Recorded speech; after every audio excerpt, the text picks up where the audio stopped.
어제 이제 이 4일, 오늘이 6일이죠, 그죠? 4일날 중국에서 이제 베이징 동계올림픽이 개막을 하였습니다.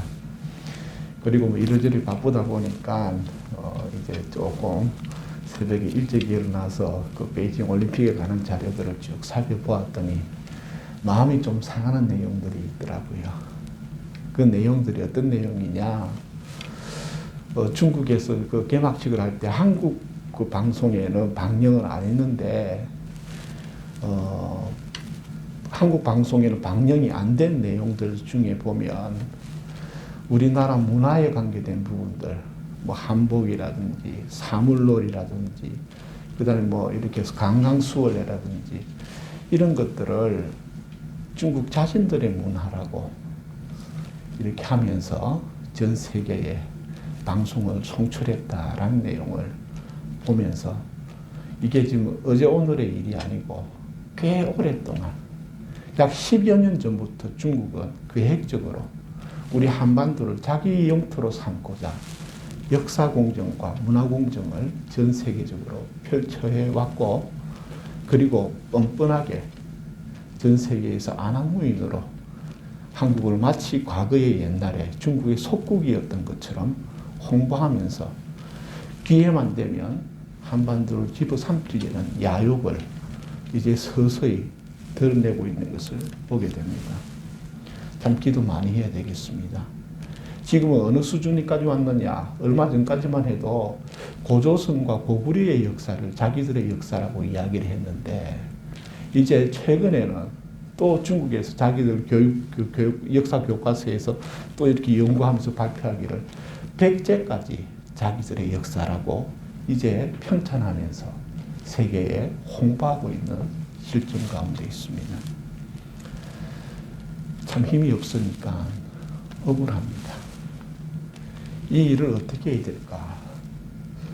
그리고 또 한편으로는 지금 우리는 인플레이션이 되어서 물가가 오르고 하니까 참 또 답답하고 이렇게 힘든, 좀 더 마음이 답답한 가운데 있지만, 사실은요, 코로나가 발발한 이후로 저 북한은요, 지금 이제 생존의 이 존폐의 위기에 놓여 있습니다. 그러한 가운데, 그러면 왜 북한이 지금 왜 자꾸 미사일 발사를 하고 미사일을 자꾸 쏘느냐? 그 이유는 딴 거 아니에요. 전 세계적으로 우리 좀 봐달라는 아우성인 것입니다. 그거를 또 우리나라 정치하는 사람들은 자신들의 정치적 이권을 위해서 그걸 매우 교묘하게 이용해가지고 자신들의 정권 창출을 위해서 이용해 먹는 것을 보게 되는 것이죠. 참 우리가 진실을 알아가고 진실에 접근하는 시대가 참 힘들다. 인터넷이 발전하고 금방금방 이렇게 정보들이 이렇게 쏟아지고 있는 것 같지만, 사실은 많은 부분에서 마치 여러분이 오징어 게임 보셨는지 안 보셨는지 모르겠지만, 오징어 게임에서 전 세계적으로 유행하는 단어가 하나가 있어요. 그게 뭐냐면 설계자라는 단어입니다. 돈 가지고 정보를 가지고 권력을 가진 자들이 그 게임의 룰을 자기 입맛대로 만들어버리는 거예요. 그리고 게임이 진행되다가 그 게임하는 그 사람들이 너무 잘하고 재미가 없어지면 중간에 불을 꺼버리고 중간에 게임의 룰을 바꿔버려가지고 자기들의 재미와 자기들의 요구와 자기의 목적을 위해서 얼마든지 뒤죽박죽하는 것. 이게 바로 입법이고 사법이고 그리고 정치적 농간이다라는 것. 정부의 비대칭성을 이용하여 일반 서민들을 우롱하고 농락하는 이것이 지금의 현실임을 우리가 또한 부인할 수 없는 상황이지요. 참 깨어 있어야 될 것 같습니다. 그리고 정말 저희 부모님 세대, 저희 할아버지, 조부모님 세대에서 제가 어렸을 때부터 들은 말이 뭐냐. 억울하면 출세해라. 억울하면 출세해라. 그 말을 어렸을 때 무슨 말인지 몰랐어요. 그런데 이제 나이를 한 살 한 살 먹고 기성세대가 되어서 겪어보니, 야, 정말 세상이 공정하지 않음을 발견하게 됩니다. 세상이 정말 합리적이 않음을 발견하게 됩니다. 힘 있는 사람들 자기 마음대로 하는 것이고, 돈 있는 사람들 자기 마음대로 만들어가는 것이 세상이다라는 것을 목사이지만 참 안타까운 마음으로 경험을 하게 되는 것이죠. 참 우리가 기도를 많이 해야 될 것 같습니다. 우리 미래 세대를 위해서 정말 기도를 많이 해야 될 것 같습니다. 그러면서 우리가 깨달아야 될 것은 무엇이냐? 우리 또한 내 눈앞에 욕심 채우고자 하나님 앞에 바르게 살지 않고 내 욕심 채우는데 급급하여 하나님의 진리는 무시하고 내 욕심과 요구와 욕망을 따라 내가 행하는 모든 것들, 남이 잘못을 저지르면 저 나쁜 것들이라고 욕하면서 내가 하는 것은 다 이유가 있고 합리적으로 핑계를 대고 있는 우리 자신의 모습 또한 깨달아야 될 부분이다 라는 것을 보게 되죠. 여러분들 성경을 읽으시다 보면 대부분의 많은 분들이 시편을 많이 읽는 것을 보게 됩니다. 예, 시편을 많이 읽으십시오. 근데 이 시편이라는 것을 가만히 살펴보면 내용이 참 150장이나 되는데 방대한데요. 그 내용 속에 보면 탄원시라는 제목이 붙어 있는 것이 있습니다. 탄원시라는 것. 그래서 시편 안에는 탄원시가 두 종류의 탄원시가 있는데 개인적인 탄원시가 있고 민족적인 탄원시가 있습니다. 이 탄원이라는 게 뭡니까? 한마디로 하나님 앞에 내 고통을 호소하고 나의 고통을 해결해 달라고 바라고 구하는 기도가 탄원시다라는 것이죠. 그런데 이 시편 속에서 탄원시들의 여러 많은 장들이 있는데 그런 장들 속에서 이걸 또 한번 쭉 압축해서 살펴보면 탄원의 이유가 두 가지가 있음을 보게 됩니다. 이 사람들이 왜 시편 속에서 시편을 통해서 탄원을 했고 하나님 앞에 기도하고 노래하면서 왜 탄원하는 노래를 했고 탄원하는 기도를 드렸는가? 그 첫 번째 이유는 뭐냐면 세상 그 어디 그 누구도 내 탄원을 들어주는 사람은 없더라는 겁니다. 여러분 그런 경험 해보셨습니까?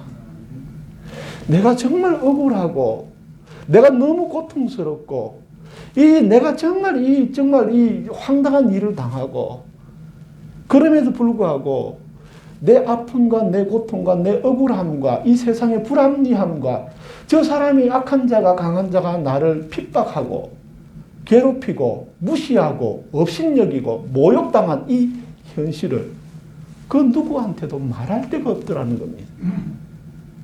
여러분 하나님 앞에 기도하십시다.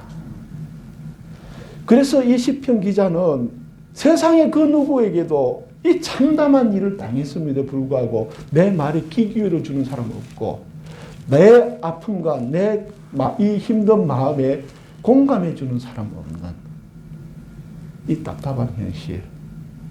여러분 오늘날에는 그래도요 텔레비전이나 이 휴대폰이 있어가지고 조금 낫습니다. 스트레스 받아보면 TV 켜버리면 돼요. 그냥 또 막 감정이 푹 올라오면 유튜브 보면 됩니다. 근데 그게 과연 좋은 것일까요? 여러분 TV 프로그램이 끝나게 되고 유튜브 그거 종료하고 나면 고스란히 그것도 내 마음과 내 머릿속에 맴돌게 됩니다. 참 세상에 저도 이러한 일들을 보게 되면 하나님 앞에 기도하게 됩니다. 제가 어떻게 도와줄 수도 없고 그런데요 이 기도가 복되더라는 겁니다. 제가 바라기는 스트레스 받으실 때에 TV 보십시오. 유튜브 보십시오. 그러나 그건 해결 방법이 아닙니다. 잠깐 고통을 멈추는 진통제입니다.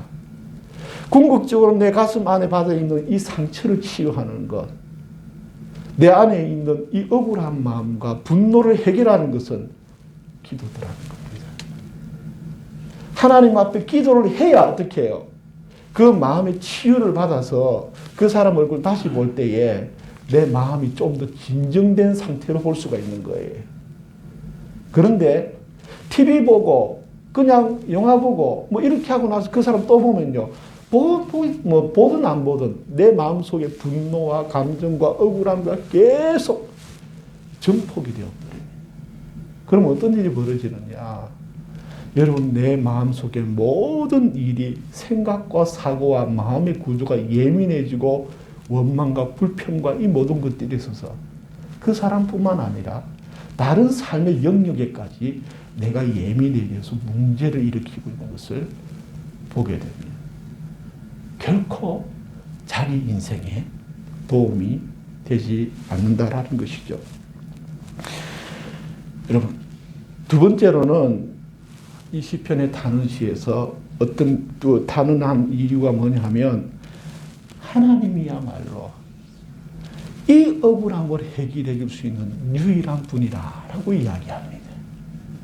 아멘입니까? 예. 옆에 친한 친구한테 하소연하게 되면 친구가 내 편 들어줄 수 있습니다. 좀 힘 있는 사람 옆에 붙어갖고 나 좀 도와달라 그러면 도와줄 수 있습니다.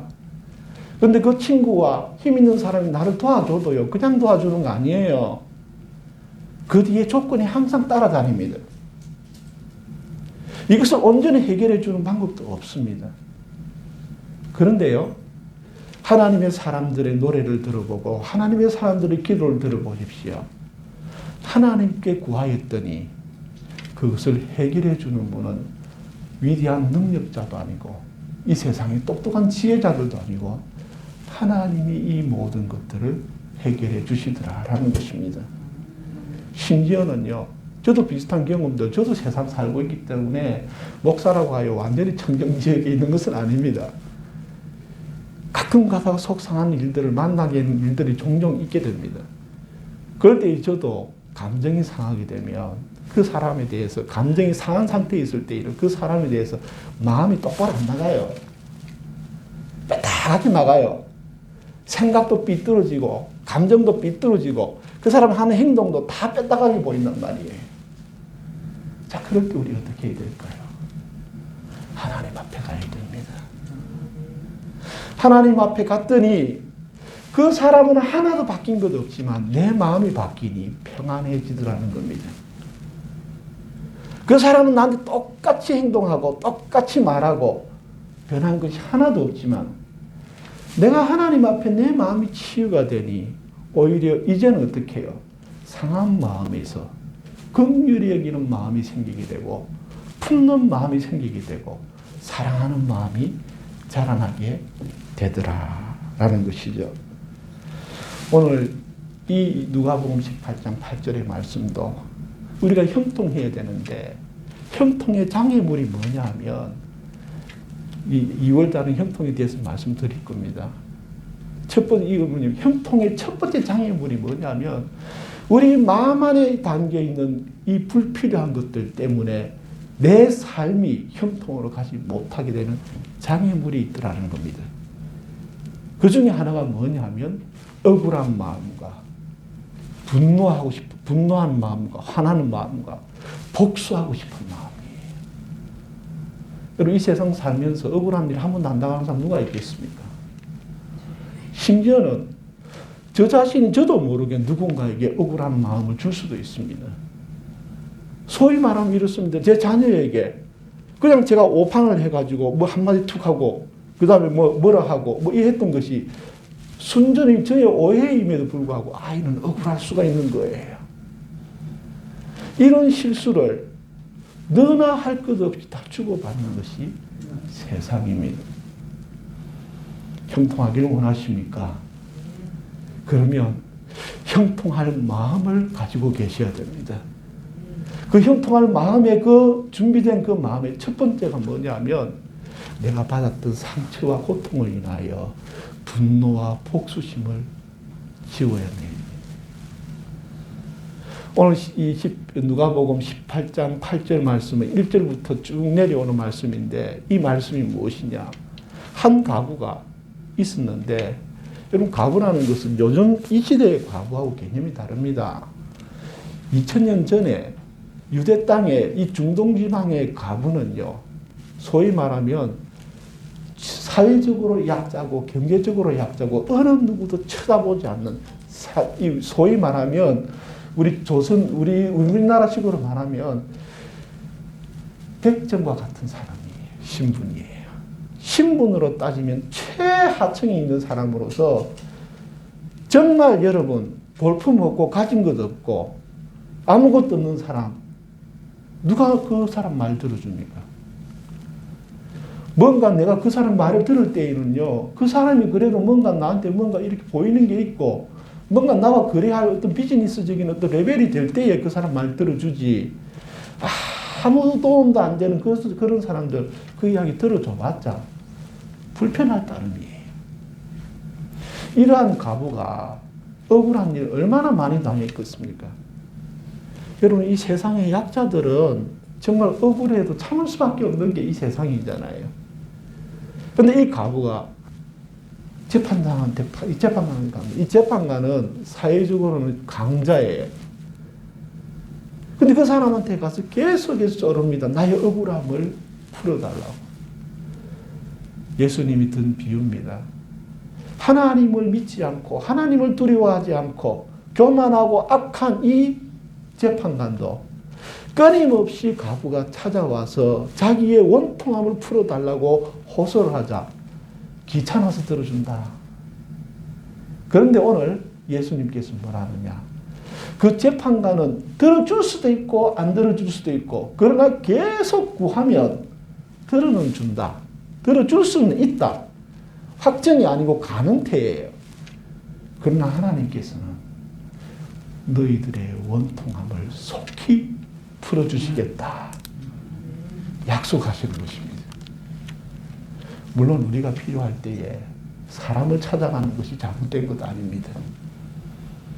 요즘은 또 참 자본주의 시대라서 돈만 주면 상담사를 만날 수도 있습니다. 그래서 그 사람이 내 문제를 해결해 주지는 못해도 내 원통함을 들어줄 수는 있는 사람이라 그렇게 해결할 방법도 있을 수는 있겠습니다. 그러나 여러분, 전 여러분이 권면합니다. 이 억울할 때에 기도하시길 바랍니다. 억울한 일 당한 그 피해자 의식, 그 사람의 억울함과 그 고통은 충분히 공감해 줄 수 있지만, 그러나 그 원통한 마음을 품고, 그 억울한 마음을 품고, 그 분노 가득 찬 마음을 품고, 그 복수하고 싶은 마음을 품고 살아가는 그 사람은 결코 형통한 삶을 살아갈 수가 없습니다. 그 분노 때문에 일을 망치게 되고, 그 원통함 때문에 피해의식 가운데 빠지게 되고, 그 억울함 때문에 세상을 부정적으로 바라보게 되고, 오직 자기 자신의 이기적인 상태에 놓일 수밖에 없는 것이 사람의 심리더라라는 것이죠. 여러분, 정말 우리 초장교회 형통하길 바랍니다. 그리고 세상 살면서 어찌 억울한 일을 안 당하고 살 수 있겠습니까? 그러나 그러한 가운데 우리 모두가 형통했으면 좋겠습니다. 그래서 그 형통하기 위해서 내 마음 안에 품고 있는 원망과 분노를 주님 앞에 쏟아내십시오. 분노심과 복수심에 붙잡혀 살지 않으시길 바랍니다. 억울함과 남 탓하며 시간 낭비하지 않으시길 바랍니다. 그것 때문에 이것도 못하고 저것도 못하는 그런 상태에 놓이지 않으시길 바랍니다. 오늘 나에게 주어진 삶, 억울한 일을 당하였음에도 불구하고 지금 내가 해야 될 그 일을 행하는 지혜가 있길 바랍니다. 여러분, 애굽에게 팔려간 요셉을 묵상하십시오. 요셉처럼 억울한 사람도 세상에 그렇게 많지는 않을 거예요. 억울한 일 당할 때 요셉을 기억하십시오. 왜 요셉을 기억해야 합니까? 요셉은 창세기를 읽어보십시오. 한 번도 형들을 원망하지 않습니다. 한 번도 보디발의 아내를 원망하지 않습니다. 한 번도 술 맡은 관장을 원망하지 않습니다. 믿었던 사람들에게 다 배신당하고 약속을 철석같이 믿었지만 그 약속이 바로 응답되지 않지만, 그러나 그는 그에게 주어진 삶 속에서 자신의 신세를 한탄하고 자신의 인생을 어렵게 만든 그 사람들을 저주하고, 그리고 내 인생이 꼬이고 이렇게 힘들어졌음을 그들의 남 탓으로 돌리지 않고 그는 애굽의 노예로서 충성된 삶을 살았고 감옥의 죄수로서 충성된 삶을, 진실된 삶을 살았음을 기억하십시오. 노예가 총리가 되는 비결이 여기에 있습니다. 원망과 분노와 복수심에 차 있는 것이 아니라 내 인생의 어려움을 남 탓을 하는 시간 낭비하는 것이 아니라 오늘 나에게 주어진 삶을 정직하게 살아내고 오늘 나에게 주어진 삶 속에서 내가 악을 행할 수도 있고 이기심으로 살아갈 수도 있지만 세상 다 그렇네. 다 악한데 내가 좀 악하면 어때? 나는 자기 합리화에 빠지지 말고 하나님을 믿고 하나님의 소망을 믿고 주님이 나를 다시 세우실 것을 믿음으로 주님의 법을 따라 사는 지혜가 있기를 주님의 이름으로 축복합니다. 여러분, 악으로 갚지 마십시오. 세상의 드라마나 영화를 보면 함정이 있습니다. 어떤 함정이 있는가 하면 이 악한 자가 주인공을 공격하고 애를 먹이고 골탕을 먹이면 주인공은 그것을 다시 반격하여 복수하는, 그래서 사람의 카타르시스를 느끼게끔 하는 이야기가 등장합니다. 그런 레파토리로 구성됩니다. 그러나 세상은 절대 그러한 레파토리로 돌아가지 않습니다. 하나님도 그렇게 돌아가게끔 두지 않으십니다. 악한 자를 악으로 갚게 되면 나도 악한 자가 됨을 기억해야 합니다. 하나님의 형통을 받는 자, 하나님의 축복을 받는 자는 복수하는 자가 아니라 말씀에 순종하는 자가 형통함을 입는다. 그 사실을 기억하시길 바랍니다. 여러분, 어려운 때일수록 올바른 마음과 올바른 태도를 유지해야 합니다. 힘들다는 핑계로 아무렇게나 사는 것은 더 엉망으로 만드는 비결입니다. 힘들고 어려울수록 정도를 걸어야 합니다. 어느 누구도 도와주지도 않고 어느 누구도 봐주지 않는 상황이 있다면 빠른 길, 쉬운 길을 찾는 것이 아니라 정도를 걸어야 합니다. 왜? 하나님만이 도우시고 하나님은 정도를 걷는 자를 도우시기 때문입니다. 형통하시길 바랍니다. 정말 우리 초장교회 이만큼 된 것만 해도 큰 은혜지만 저는 여기에서 만족하기 않기를 원합니다. 정말 우리가 기도하면요, 우리 미래 세대를 위해서 해야 할 일들이 너무너무 많아요. 그리고 오늘 주보 보셨는지 모르겠지만 이제 정말 하나님께서 첫발 떼게 하셔서 2월 20일 날 우리가 이제 장학금을 주는 이제 첫발을 내딛게 됩니다. 여기에 멈춰서 이것으로 만족하지 않기를 바랍니다. 주님, 저는 이것을 첫발로 삼아서 정말 우리 초장교회 권속들이 미래가 있고 미래에 대한 꿈과 소망이 뻗어나가는 교회가 되게 해달라고 기도하고 있습니다. 우리 성도들, 주님이 품게 하시는 그 꿈과 그 주님이 품게 하신 그 기도를 품고 기도하는 은혜가 있기를 바랍니다. 요셉은 원수 갚지 않았습니다. 그가 총리가 되었을 때에 그래, 그동안에 나를 괴롭혔던 보디발과 보디발의 아내를 원수 갚을 수 있습니다. 흉년이 들어 찾아온 형님들을 만났을 때에 그때 당신들이 어떻게 했는지 원수 갚을 수 있었습니다. 그러나 여러분, 힘들수록 죄의 유혹이 많은 것은 사실입니다. 고통을 많이 당할수록 우리의 마음이 흔들릴 많은 요소들이 있으면 사실입니다. 그러나 여러분, 힘들수록 고통스러울수록 죄로부터 자신을 지켜내는 은혜가 있길 바랍니다. 죄로부터 자신을 지켜야 합니다. 악으로부터 자신을 지켜야 됩니다. 지금 잠깐 잘 나가는 성공한 사람을 바라보지 마시고요. 영원한 하나님의 생명과 영원한 축복의 주인 되신 주님을 바라보고 한 걸음 한 걸음 믿음으로 나아가시기를 바랍니다. 여러분, 한번 따라 합시다. 억울하면 기도합시다. 억울하면 기도하십시다. 억울하면 출세하려고 하지 마세요. 억울해서 출세하게 되면 죄짓게 됩니다. 원수 갚게 됩니다. 그러면 그 출세가 결코 성공으로 이어지지 않습니다. 하나님은 원수 갚는 사람 좋아하지 않으십니다. 그래서 억울해서 출세하면 안 됩니다. 억울하면 기도해야 됩니다. 그리고 그 억울함을 하나님과 함께 해결된 다음에 주님이 주시는 축복을 받아야 된다라는 것이죠. 오늘 이 말씀을 쭉 묵상하면서 여러분이 분명히 말씀드립니다.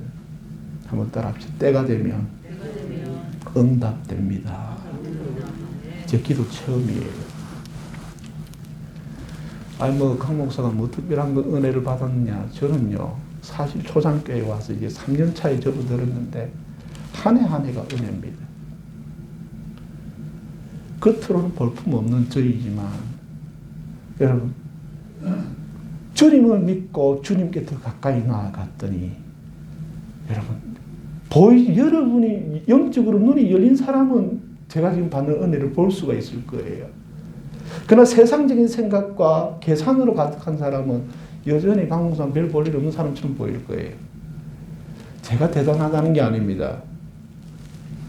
숨겨진 은혜들과 숨겨져서 채워진 응답된 기도의 응답들이 여러분 차곡차곡 쌓이고 있습니다. 여러분, 원한이 있을 수는 있습니다. 그러나 원한은 갚는 것이 아니라 푸는 것이에요. 갚으려고 하지 마세요. 살다 보면 원한이 생길 수는 있어요. 그러나 원한은 갚는 것이 아니라 풀어내야 됩니다. 풀어낸다는 것은 나에게 악을 행한 자라 할지라도 요셉을 생각하고 난 다음에 그 다음에 생각이 될 게 뭐냐? 묵상이 될 게 뭐냐? 예수님의 십자가를 묵상해야 합니다. 여러분, 잘못된 것을 바로잡아야 하는 것은 사실이지만 잘못한 사람을 처벌하는 게 십자가가 아닙니다. 우리 모두가 죄인이고 또한 우리의 원수도 구원받아야 할 대상임을 기억하십시오. 우리의 원수도 구원을 받아야 할 대상이지 심판을 받아야 할 대상으로 바라보지 않으시길 바랍니다. 그래서 궁극적으로는 우리가 원수를 사랑해야 합니다. 처음부터 그 원수를 사랑하는 것은 불가능합니다. 그래서 기도하는 것입니다.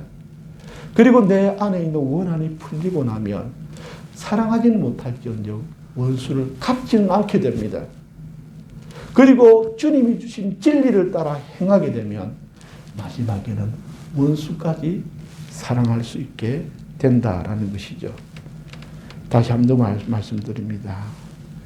원통한 일을 당했을 때에 그럼에도 노예였던 요셉이 총리가 되는 비결은 그 원통함을 갚는 것이 아니라 그 원통함을 주님 앞에 맡기고 하나님의 인도하심을 따라 순종하였음을 기억하시기를 바랍니다.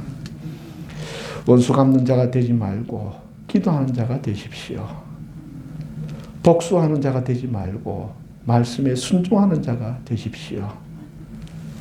주님이 우리의 억울함을 속히 풀어주실 것입니다. 주님의 이름으로 형통하십시오. 기도드리겠습니다.